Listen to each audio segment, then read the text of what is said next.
তাই এই রাহুরূপী মানুষগুলো ঢুকে গেছে, যারা বলছে ঈশ্বর বলে কিছু নেই, ধর্ম বলে কিছু নেই। ঠিক জানবেন, ধর্ম এবং অধর্ম মৃত্যুর সময় এরকম প্রকট হবে, দুজনই মরবে। একজন হবে স্থানান্তর আর একজন হবে জমান্তর। মৃত্যু অ্যাকচুয়ালি কিছুই না, মৃত্যু অ্যাকচুয়ালি একটা ঘুম। মৃত্যু অ্যাকচুয়ালি একটা ঘুম। যদি ঈশ্বর থাকেন, ঈশ্বর আসেন কিনা নেই, থাকেন কিনা থাকেন না, তিনি লম্বা না বেটে, ফর্সা না কালো, তার চুলটা লাল না সাদা, আপনার অস্তিত্ব কি? আপনি আপনার পাড়ার মধ্যে কয়টুখানি, আপনি পৃথিবীর মধ্যে কয়টুখানি, আপনি ব্রহ্মাণ্ডের মধ্যে কয়টুখানি, তাহলে আপনি ঈশ্বরের অস্তিত্ব কি করে বুঝতে পারবেন? ঠিক এই একই প্রশ্ন আপনাকেও আমার করার, যে আপনাদের অস্তিত্ব কয়টুখানি যে আপনারা ঈশ্বরের অস্তিত্ব নিয়ে বিকাশ করেন, প্রশ্ন করেন।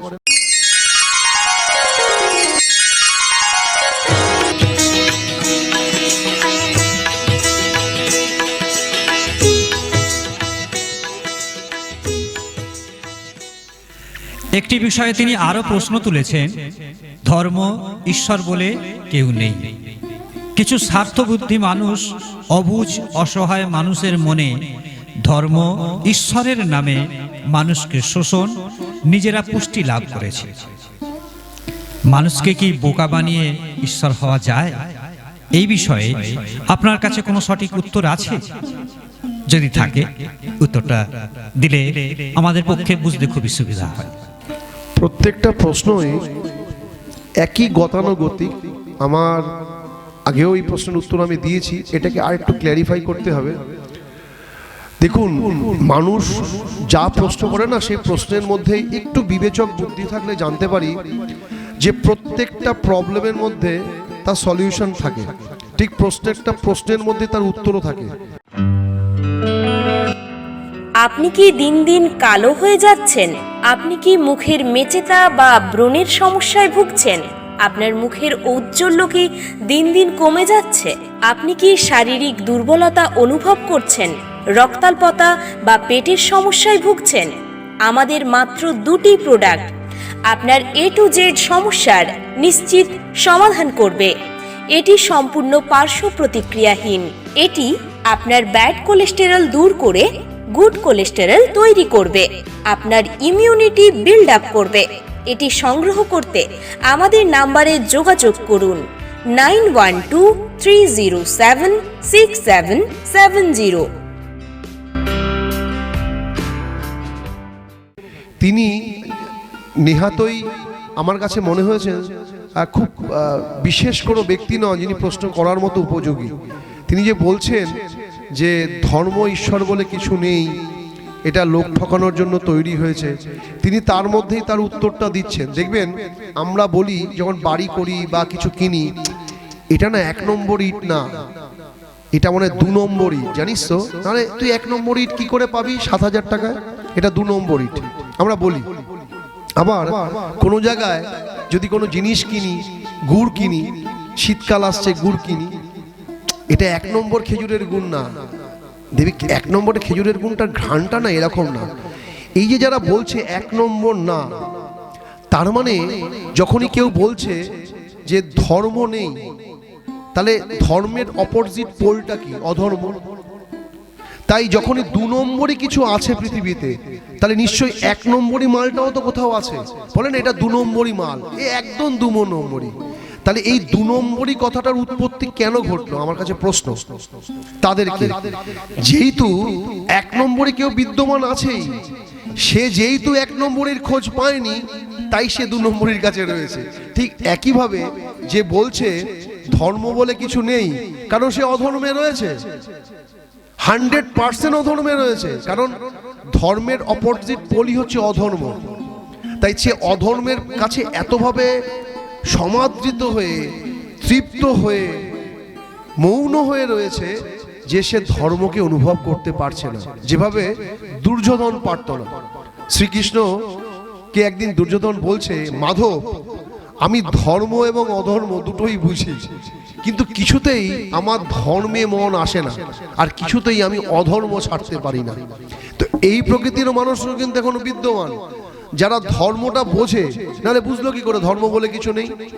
সে অধর্ম করে বলেই তো বলছে ধর্ম বলে কিছু নেই। এবার রইল ঈশ্বর মানে ভগবান বলে কিছু নেই। যদি ভগবান বলে না থাকে তাহলে শয়তান আসলো কোথা থেকে? তার মানে সে শয়তানকে এত বেশি চেনে, এত বেশি ভালোবাসে, এত বেশি গ্রহণ করেছে যে ভগবানের কাছে যেতে পারছে না। কারণ যত ডার্কনেস থাকে তত হোয়াইটনেস কমে যায়। তাই সে এত ডার্কনেসের মধ্যে প্রবেশ করেছে, তার কাছে হোয়াইটনেস থাকে না। যেমন স্বর্গ নরক আমরা বলি না, যারা প্ল্যানচেট করে, যারা আত্মা, আমি নিজেও প্ল্যানচেট আগে করতাম, অনেক আপনারা জানেন সোশ্যাল মিডিয়াতে আমি অনেক ভিডিওতে বলেছি আমি প্ল্যানচেটের অনুভূতি। তো আমি প্ল্যানচেট 4-5খানা প্ল্যানচেটে সাকসেসফুল হয়েছি, পুরো আত্মাকে কাছে আসতে সফল হয়েছি। সেগুলো খুব একটা বড় ধরনের আত্মা না, জেনারেল আত্মা, জেনারেল পাবলিক মারা গেছে। তো স্বর্গ নরকের যে ডেফিনেশন বলা হয়, একটা বলা হয় লাইট হাউস, একটা হচ্ছে ডার্ক হাউস। স্বর্গ নরক বলে কিন্তু আলাদা কিছু নেই, যেগুলো দেখানো হয় বিভিন্ন রকম বলা হয়, উপরে গিয়ে এরকম তেলে ফেলছে, এগুলো একটা কথার কথা বলা হয়। বাদ বাকি এত সময় নেই, আমাদের থেকে বেশি চিন্তা উপরে বেশি আছে, কারণ এত বোঝা নিচে বেড়ে গেছে না, ওখানে সাজা কমে যাচ্ছে, পাচ্ছে না। মানে প্রোডাকশন এত বেড়ে যাচ্ছে, যে ম্যানুফ্যাকচার ইউনিট এত বেড়ে গেছে যে রিলিজের জন্য ভাবছে এখন কি করে রিলিজ করবে। এখন দেখছেন না আমাদের যে অবস্থা হচ্ছে, মানুষ কুকুরের মতো মরছে রাস্তাঘাটে।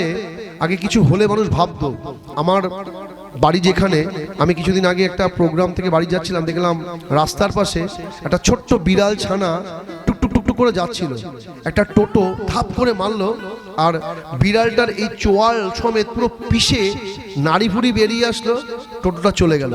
একবার ভাবুন আমরা কোথায় বাস করছি, কোন অনুভূতিহীন দেশে, কোন অনুভূতিহীন রাজ্যে, কোন অনুভূতিহীন মর্তে বাস করছি, যেখানে একটা জলজান্ত প্রাণ সে দেখছে আসছে, একটু দাঁড়িয়ে যেতে পারতো বা টান দিকে টান নিতে পারতো।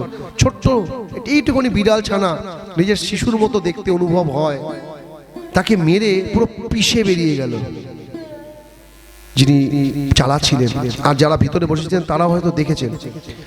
আমি তারপরে আসছি, আমি চাইলে ওকে ধরে তুলে, তো স্পট ডেট শেষ, কিছু করতে পারবো না। আমি ভাবলাম, যেতে যেতে ভাবছি যে এও তো ব্রহ্ম, আবার যে চাপা দিল সেও একজন ব্রহ্ম। কিন্তু কতটা অনুভূতিহীন রাজ্যে আমরা বাস করছি, দেশে বাস করছি। আমরা বলি, আমি তো জীবনে কখনো পাপড়ি কথাগুলো বলি, যারা এই সব কথাবার্তাগুলো বলেন না, ধর্ম বলে কিছু নেই, ঈশ্বর বলে কিছু নেই, এরা কিন্তু এই নির্দয় হিংস্র মানুষের কিন্তু উদ্গাতা, প্রবর্তক তারা, যারা এই সব কথাবার্তা বলেন। যদি আজকে তার মধ্যে এই বোধ থাকতো যে ওর মধ্যেও সেই পরমাত্মা আছে, ওর মধ্যেও সেই ঈশ্বর আছে, তাহলে সে ওই গাড়িটা যখন জোরে চালাচ্ছিল তার মধ্যে চেতনশীল অবস্থা আসতো, তার মধ্যে অনুভূতি আসতো, সেই বিড়ালটার প্রাণটা বাঁচালেও বাঁচাতে পারতেন, কিন্তু তার মধ্যে সেটা ছিল না। কারণ এই যে মহাপণ্ডিতবাদী কিছু অ্যাকচুয়াল সেকুলার কিছু নাস্তিক আমাদের দেশে আছে, যারা যুগ যুগ ধরে, যেমন যুগ যুগ ধরে রাবণ, কুম্ভকর্ণ, জরাসন্ধ, কংস আদি যুগ যুগ ধরে ধ্বংস করে গেছে আমাদের মানব জন্মকে, তার জন্য বিধাতাকে এসে তাকে পানিশমেন্ট দিতে হয়েছে। আর এই যুগে যেহেতু 3 জন প্রেমের অবতার হয়ে এসছে, এত প্রেম বেশি মিষ্টি খেলে যেমন সুগার হয়, এই জন্য এদের এত প্রাদুর্ভাব ফেলেছে। তারা দেখতে মানুষের মতো হলেও এরা এক প্রকার ওই দুর্যোধন, দুঃশাসন, জরাসন্ধ, রাবণ আদির মতো মানুষ, যাদের হয়তো এরকম বড় বড় মোচ নেই, দাড়ি নেই, ভদ্র, দাড়ি কাটে, সাদা পোশাক পরে, কিন্তু এরাও কিন্তু ঠিক সেম ডেঞ্জারাস, তাদের থেকেও বেশি ডেঞ্জারাস। তারা তো ডিটেক্ট করা যায়, রাবণ, কুম্ভকর্ণ, দুর্যোধনদেরকে ডিটেক্ট করা যেত না, এইটা রাবণ। কিন্তু রাহু যখন অমৃত মন্থনে দেবতাদের মধ্যে মিশে গিয়ে অমৃত খেয়ে ফেলেছিলেন, তাকে কিন্তু দেবতার মতো লাগছিল, তখন কিন্তু চন্দ্র দেখিয়ে দিয়েছিলেন। তো এই ডিটেক্ট করার মতো চন্দ্র আমাদের এখন কম আছে, তাই এই রাহুরূপী মানুষগুলো ঢুকে গেছে, যারা বলছে ঈশ্বর বলে কিছু নেই, ধর্ম বলে কিছু নেই। আরে ধর্ম বলে যদি কিছু না হয়, কালকে তোমার স্ত্রীও সিকিওর নয়, তোমার কন্যা সিকিওর নয়। শুনে রাখুন যারা এইসব কথা বলেন, পৃথিবীতে কোনো আইন মানুষকে শাসন করতে পারে না। মানুষকে যদি কেউ শাসন করতে পারে, শ্রদ্ধার সাথে মান্যতা দিতে পারে, সেটা হচ্ছে ধর্ম। মানুষকে যদি কেউ শান্ত করতে পারে, সেটা হচ্ছে ধর্ম। কারণ ভারতবর্ষে 150 কোটি লোক, সারা পৃথিবীতে 750 বিলিয়ন পার্সন। বলুন ভারতবর্ষে কত পুলিশ আছে, কত মিলিটারি আছে, কত প্রশাসন আছে, সারা পৃথিবীতে কত আছে? সে মানুষকে কন্ট্রোল করবে না। এখনো যদি মানুষ কোনো কিছু করতে দ্বিধা দ্বন্দ্ব বোধ করে, মানুষকে ঠকাতে দ্বিধা দ্বন্দ্ব বোধ করে, সেটা অন্য কোনো কারণে নয়, সেটা একমাত্র কারণ ধর্মের কারণ। যে ঈশ্বর সব দেখছেন, উপরে ঈশ্বর দেখছেন কিনা দেখছেন আমি জানি না, কিন্তু আপনার ভিতরে যে ঈশ্বর আছেন, যাকে আপনি মানতেও পারেন নাও মানতে পারেন, তাকে আপনি ফাঁকি দিতে পারবেন না। তাই ঠাকুর এক জায়গায় বলছেন, যেমন আমাদের শাস্ত্রে বলে যে চিত্রগুপ্ত সব লিখছে, জানি না চিত্রগুপ্ত উপরে বসে কিছু লিখছে কিনা। আমি তো উপরে গিয়ে মরে গিয়ে নিচে নেমে আবার মানে স্মৃতিবাহী চেতনা নিয়ে জাগ্রত হয়ে বলতে পারছি না যে আমাকে উপরে চিত্রগুপ্ত লিখেছিল কিনা। কিন্তু আমি এটুখানি জানি, ঠাকুর বলতেন চিত্রগুপ্ত বলে কেউ নেই, চিত্তগুপ্ত বলে কেউ একজন আছেন। চিত্তগুপ্ত কে? চিত্ত মানে কি? চিত্ত মানে মন, আর গুপ্ত মানে গোপন করা। যা আমার মনকে গোপন করে সেটাই হচ্ছে চিত্তগুপ্ত। জানবেন, আপনি রাতের অন্ধকারে কোন স্ত্রীকে কুনজরে দেখেন, আর দিনের আলোতে আপনি সমাজসেবী হয়ে যান। আপনি কখন কখন কোন মানুষকে কোন ফাঁদে পেলে হরফ করেছেন, কখন কখন ওই হরফের টাকা দিয়ে বেশি উদারতা দেখাতে গিয়ে সমাজসেবা করেছেন, সেইগুলো পৃথিবীর আপনি সবাইকে লোকাতে পারলেও আপনার ভিতরে চিত্তগুপ্তকে লোকাতে পারবেন না। ঠিক ঠিক ঠিক মৃত্যুর আগে ওই চিত্তগুপ্ত আপনার সামনে হাজির হবে। সে নাস্তিকবাদী হোক আর আস্তিকবাদী হোক, যুক্তিবাদী হোক, মিথ্যাবাদী হোক, যে বাদী হোক না কেন, সবার হবে।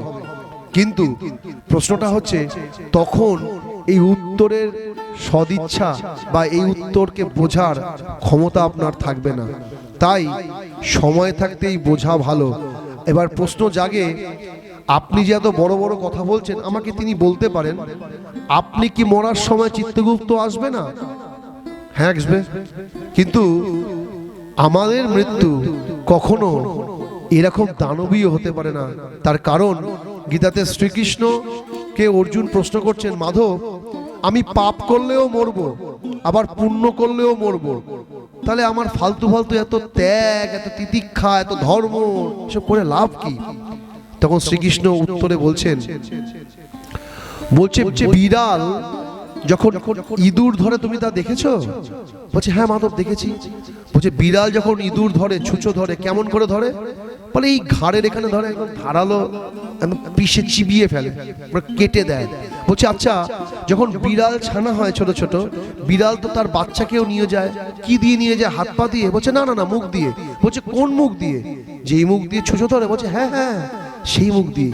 মানে যেই মুখ দিয়ে তিনি ছুঁচোকে ধরেন, সেই মুখ দিয়ে এই মা বিড়াল তার বাচ্চাকেও এক স্থান থেকে আরেক স্থানে নিয়ে যান। বলছে তখন তো তার গলাতে দাঁত বসে যায় না? বলছে না, বসে না। ঠিক জানবেন, ধর্ম এবং অধর্ম মৃত্যুর সময় এরকম প্রকট হবে, দুজনই মরবে। একজন হবে স্থানান্তর আর একজন হবে জমান্তর।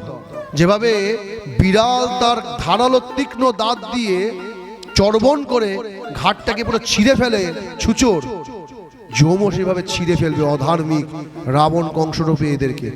আর যারা ঈশ্বর এবং ধর্মাত্মা, যারা ধর্মকে অনুসরণ করেন, ভালোবাসেন, ঠিক ঈশ্বর তাকে ওই বিড়ালের মতো তার সন্তানকে যেভাবে তিনি পার করেন, তিনিও ঠিক এইখান থেকে ধরে ওইখানে নিয়ে যাবেন।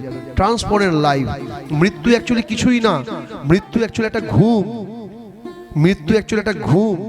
আমার মনের ঘুম একটা হচ্ছে মৃত্যু। মৃত্যু কিন্তু স্বপ্ন। মৃত্যুর পরে যাকে বাধা হয় না তিনি দেখতে পান। এবার প্রশ্ন হবে, আপনি কি দেখাতে পারেন? আপনাকে তো সেই কাজগুলো করতে হবে দেখার জন্য। সবকিছুই করা যায়, কিন্তু তাকে ওরকম হতে হয়। মৃত্যুর সময় আত্মা বলে না, এই করা হয়, আত্মার সূক্ষ্ম শরীর সরে যায়। আত্মা তো এমনি এনার্জি ছেড়ে বেরিয়ে গেল, এই সূক্ষ্ম শরীর থাকে। এই সূক্ষ্ম শরীর দেখে আমাকে, যে আমাকেই বাঁচছে আমি। যখন ধরুন মৃত শরীরকে রাখে, দেখবেন যখন বডিটাকে নিয়ে যাওয়া হয় তখন বাঁধে খাটিয়ার মতোই, সে কিন্তু দেখতে পায়, কিন্তু সে কিছু করতে পারে না। আমি একটা জায়গায় একটা গান করেছিলাম, কারণ মানুষ তো বলে, যারা নন বেঙ্গলি, রাম বলা হয় সনাতন ধর্মে, রাম নাম সত্য হ্যায়, আর যারা আমরা বাঙালি, হিন্দু বাঙালি, তারা বলেন বলো হরি হরি বল, এই কথাটা বলেন। কিন্তু এমনও মানুষ আছেন যারা বাস্তবিক জীবনে বেঁচে থাকাকালীন কখনো হরিনাম করেননি, মরার সময় তাকে নিয়ে হরিনাম করে। সে, আমার ব্যক্তিগত অনুভব মনে হয় তার তো একটা সূক্ষ্ম শরীর থাকে, তাকে বেঁধে নিয়ে যাওয়া হয়, সে হয়তো ওই খাটিয়ার উপরে বসে বসে গিয়ে দেখেন, বলেন যখন বলে বলো হরি হরি বল, বলো হরি হরি বল, তখন সে গান করে, তোমরা যখন বলো হরি হরি বলো ভাই রে, তোমরা যখন বলো হরি আমার সময় নাই রে। আমি গানটাতে এটা বোঝাতে চাইলাম, যখন মৃত শরীরটা, পার্থিব শরীর ছেড়ে গেল, সূক্ষ্ম শরীরে দেখছেন তাকে, যখন মানুষগুলো জ্যান্ত অবস্থায় বলছেন বলো হরি, সে উপরে বসে গানটা করছেন, বলছেন তোমরা যখন বলো হরি, মানে আমরা যখন হরি বলছি, বলছে হরি বলো ভাই রে, তোমরা যখন বলো হরি আমার সময় নাই রে। মানে সে তো শরীর ছেড়ে দিয়েছে, সে তো সূক্ষ্ম শরীর, তার সাউন্ড ফ্রিকোয়েন্সি কানে লাগছে না।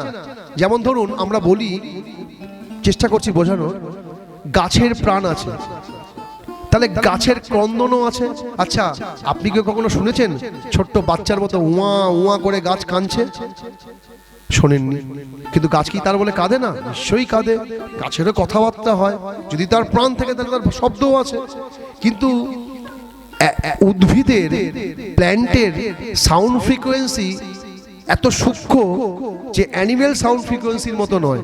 তাই আমরা কুকুর চিল্লালে বুঝতে পারি, বাদর চিল্লালে বুঝতে পারি, পশু চিল্লালে বুঝতে পারি, মানুষ চিল্লালে বুঝতে পারি, কিন্তু গাছ চিল্লালে বুঝতে পারি না। কারণ গাছের যদি প্রাণ হয়, তাকে যদি কুড়ার দিয়ে কাটা হয়, তাহলে তারও তো ক্রন্দন হয়, তাহলে সে নিশ্চয়ই কাঁদে।